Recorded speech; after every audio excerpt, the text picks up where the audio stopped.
అందరికీ జై హింద్. ఒక 2 రోజుల ముందు దలై లామా గారు ఒక వీడియో రిలీజ్ చేశారు.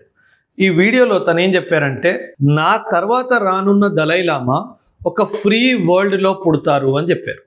దీని అర్థం ఏంటంటే, ఆయన ప్రకారంగా చైనాలో పుట్టరు అని చాలా ఖచ్చితంగా చెప్పడం జరుగుతుంది. ఎందుకంటే మనందరికీ తెలుసు, గతంలో చైనా టిబెట్ని ఆక్రమించుకుంది అన్న విషయము మనందరికీ తెలుసు. ఇది దాదాపు 1950-51లో స్టార్ట్ అయింది. సో దలై లామా గారు ఏమంటున్నారంటే, నా తర్వాత దలై లామా ఒక ఫ్రీ వరల్డ్లోనే పుడతారు, బహుశా ఆయన ఇండియాలోనే పుడతారు అని ఒక ఇండికేషన్ ఇవ్వడానికి ప్రయత్నిస్తున్నారేమో. అసలు దలై లామా అంటే ఏంటి, బుద్ధిజంలో దలై లామా రోల్ ఏంటి, ఆయన లైఫ్ జర్నీ ఏంటి, ఆయన ఇండియాలో ఎందుకున్నారు, ఇంకెన్నో విషయాలు వివరంగా చెప్తాను, జాగ్రత్తగా వినండి. ఫస్ట్ ఆఫ్ ఆల్, దలై లామా అంటే ఒక ఓషన్ ఆఫ్ విజ్డమ్. అంటే మనం ట్రూ నాలెడ్జ్ గురించి మాట్లాడతాం కదా, ఆ విధంగా దలై లామా అనే పర్సన్కి దేవుడు ఇచ్చిన వరం వల్ల ఓషన్ ఆఫ్ విజ్డమ్ ఉంటుంది. ఈ దలై లామా గారు ఎవరైతే ఉన్నారో ఇప్పుడు ప్రస్తుతమో, ఆయన 14th దలై లామా. ఈయన 1940లో టిబెట్లో లాసా అనే ఒక పేరుంది. అక్కడ ఈయనని 14th దలై లామా లాగా గుర్తించడం జరిగింది. ఈయన ఒరిజినల్ పేరు లెన్జిన్ గ్యాట్సో అన్నమాట. ఇక్కడ బుద్ధిజంలో దలై లామా అంటే మరెవరో కాదు, లివింగ్ ఫార్మ్ ఆఫ్ అవలోకితేశ్వర. బుద్ధిజంలో అవలోకితేశ్వర అంటే బుద్ధ ఇన్ కంపాషన్ మోడ్ అన్నట్టు అర్థం. అంటే ఎంతో దయగల బుద్ధ ఒక లివింగ్ ఫామ్లో దలై లామా గారి రూపంలో ఉంటారు అని అర్థం. టిబెట్లో దలై లామా స్పిరిచువల్ లీడరే కాదు, పొలిటికల్ లీడర్ కూడా. ఈ దలై లామా అన్నది 1587 నుంచి స్టార్ట్ అయింది. ఇది 1587 నుంచి స్టార్ట్ అయిన ఆనవాయితీ. వీళ్ళ ఆనవాయితీ ప్రకారం ఎలా ఉంటుందంటే, ఇప్పుడు ప్రస్తుతం ఉన్న దలై లామాకి కలలో ఎవరు నెక్స్ట్ దలై లామా ఎక్కడ పుడతారో తను కలలో చూస్తారు. కలలో చూసి అక్కడికి వెళ్ళి టిబెటియన్స్ ఆ బాబుని ఐడెంటిఫై చేస్తారు. అప్పుడు ఆ బాబుకి ట్రైనింగ్స్ అవన్నీ జరుగుతాయి. అదేవిధంగా నేను చెప్పాను కదా, దలై లామా గారు 1942లో ఈయనని దలై లామా చేయడం జరిగింది. కానీ ఐడెంటిఫికేషన్ మాత్రము 1935లోనే జరిగిపోయింది. ఈయన 1935లో ఈయనని ఐడెంటిఫై చేశాక ఈయనకి గ్రామర్ మీద క్లాసెస్, అదేవిధంగా బుద్ధిస్ట్ ఫిలాసఫీ మీద క్లాసెస్, స్పిరిచువాలిటీ మీద క్లాసెస్, ఇలా ఎన్నో సంవత్సరాలు క్లాసెస్ జరుగుతాయి. ఆ తర్వాతయే దలై లామా లాగా 1940లో ఈయన ఎంపిక జరిగింది. ఇది ఒక స్పిరిచువల్ ప్రాసెస్, ఇందులో ఎటువంటి పాలిటిక్స్ ఉండదు. కాకపోతే అమెరికా టిబెట్ని 1951లో ఆక్రమించిన తర్వాత ఈ నెక్స్ట్ దలై లామా ఎవరు ఉండాలో గవర్నమెంట్ డిసైడ్ చేస్తుంది అని అంటున్నారు.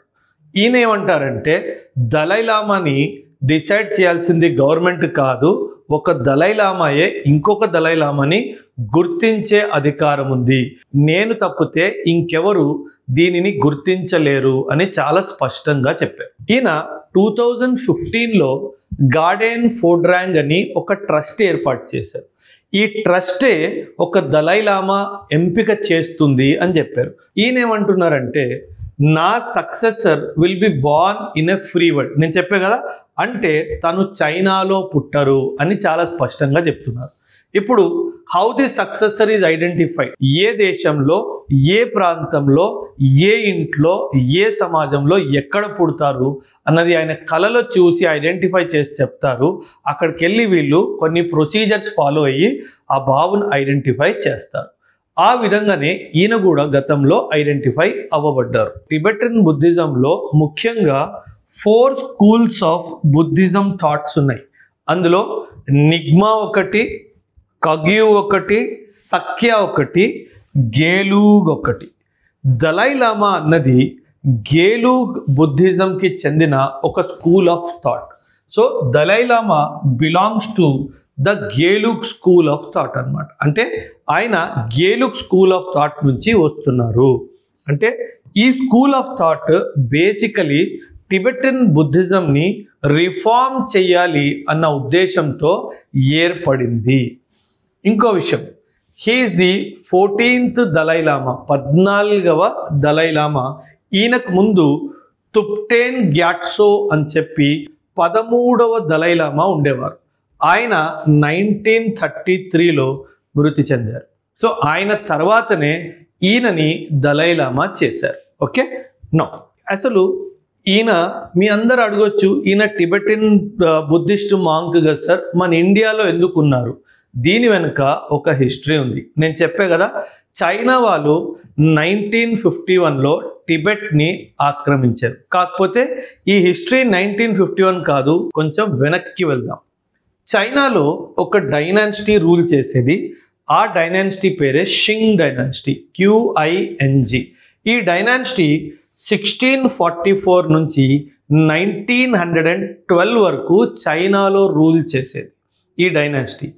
ఇప్పుడు ఏమైందంటే 1948లో చైనా పుట్టింది అన్న విషయం మనందరికీ తెలుసు.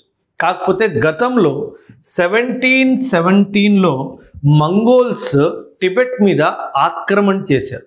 దీన్నే జుంగార్ రిబెలియన్ అంటారు. ఈ జుంగార్ రిబెలియన్ టిబెటన్స్ మీద ఆక్రమణ చేయడం వల్ల వీళ్ళందరూ స్పిరిచువల్ లీడర్స్, వీళ్ళు పెద్దగా ఆర్మీ కానీ ఫైటింగ్ ఫోర్స్ కానీ మెయింటైన్ చేసేవారు కాదు. సో ఈ టిబెటన్ వాళ్ళు లీడర్స్ చైనాలో ఉన్న షింగ్ డైనాసిటీకి రిక్వెస్ట్ చేశారు. ఏమని? మమ్మల్ని కాపాడండి, మేమేమో బుద్ధిజం ఫాలో అవుతున్నాము, ఇలా మంగోల్స్ వాళ్ళు వచ్చేమో మా మీద దాడి చేస్తున్నారు. అప్పుడు షింగ్ డైనాసిటీ టిబెట్కి ఆర్మీని పంపించి ఆ జుంగార్ రిబెలియన్లో మంగోల్స్ని ఓడించి టిబెట్ని కాపాడింది. కాకపోతే అప్పుడు ఒక నిర్ణయం తీసుకున్నారు. ఈ నిర్ణయం ఏంటంటే, మళ్ళీ ఫ్యూచర్లో మంగోల్స్ వాళ్ళు దాడి చేసే అవకాశం ఉంది కాబట్టి మిలిటరీ కమాండర్ని మేము టిబెట్లోనే పెడతాము అని చెప్పి షింగ్ డైనాసిటీ వాళ్ళు చెప్పారు. దానినే ఆ మిలిటరీ లీడర్నే అంబన్స్ అని అంటారు. ఈ మిలిటరీ లీడర్, నేను మీ టిబెటన్ లీడర్ ఎవరైతే స్పిరిచువల్ లీడర్ దలైలామా ఉన్నారో నాది ఆయనతో పాటు ఈక్వల్ హోదా అని చెప్పడం స్టార్ట్ చేశారు. అక్కడ మొదలైంది టిబెటన్స్కి చైనీస్కి మధ్యలో ఘర్షణ. ఇది ఇలా ఉండగా 1948లో చైనా జన్మించింది under a leader called Mao Zedong. ఈయన ఏం చేశాడు? ఈయన లీడర్షిప్ రాగానే 2 కంట్రీల మీద దాడి చేశాడు. ఒకటి సింగ్జియాంగ్ మీద దాడి చేసి 1949లో దాన్ని ఆక్రమించుకున్నాడు. ఆ తర్వాత టిబెట్ మీద ఆక్రమణ చేసి 1951లో టిబెట్ మీద కూడా ఆక్రమించుకున్నారు. టిబెట్ చాలా పెద్ద ప్రదేశం. అంటే 1951లో దాడి జరిగిన ఆ ఆక్యుపేషన్ అలా కొనసాగుతూనే ఉంది. ఇలా 1959 టైం వచ్చేసింది. ఈ 1959లో చైనా వాళ్ళు తెలివిగా దలైలామాని ఒకసారి మీరు ఒక కల్చరల్ ఈవెంట్కి హెడ్ లాగా చైనాకి రండి అని ఒక ఇన్విటేషన్ ఇచ్చారు. అప్పుడు టిబెటన్ మాంక్స్ అందరు ఏమన్నారంటే, ఇది మిమ్మల్ని బంధించడానికే పిలుస్తున్నారు, మీరు వెళ్ళడానికి వీల్లేదు అని ఖచ్చితంగా ఆయనకు చెప్పేశారు. అప్పుడు ఆయన వెళ్ళడం మానేశారు. అప్పుడు ఏం చేశారంటే, అమెరికా నుంచి CIA, ఇండియా నుంచి రా వాళ్ళు వెళ్ళి ఆయనని ఇండియాకి 1959లో తీసుకొచ్చేసారు.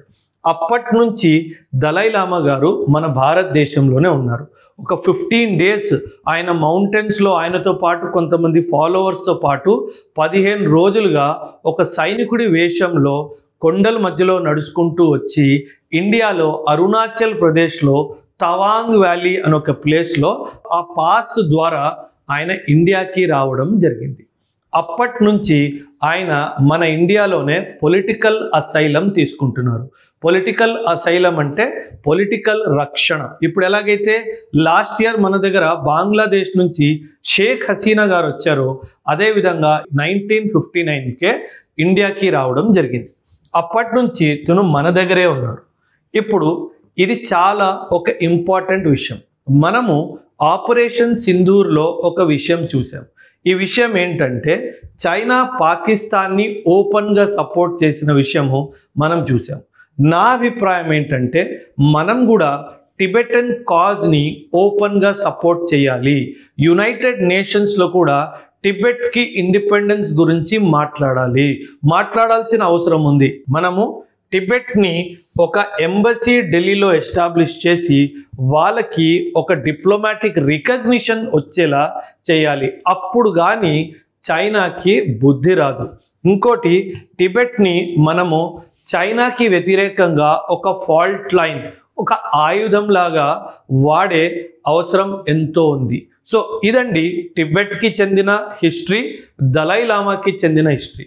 ఇప్పుడు ప్రస్తుతం ఉన్న దలైలామా గారు ఎలాగైతే రానున్న దలైలామా ఒక ఫ్రీ వరల్డ్లో పుడతారు అని, ఆ ఫ్రీ వరల్డ్ ఇండియా అయితే గనక ఇది మనకెంతో గర్వకారణం. ఎందుకంటే మనందరికీ తెలుసు, మన బుద్ధిజము మన దేశంలోనే పుట్టి మరెన్నో దేశాలకు వెళ్ళింది. మళ్ళీ 15th దలైలామా కానీ మన భూమిలో పుడితే అది మనకి ఎంతో గర్వకారణం. సో మీ అభిప్రాయాలు కూడా ఖచ్చితంగా కమెంట్స్లో తెలియచేయండి. థ్యాంక్ యూ అండ్ జై హింద్.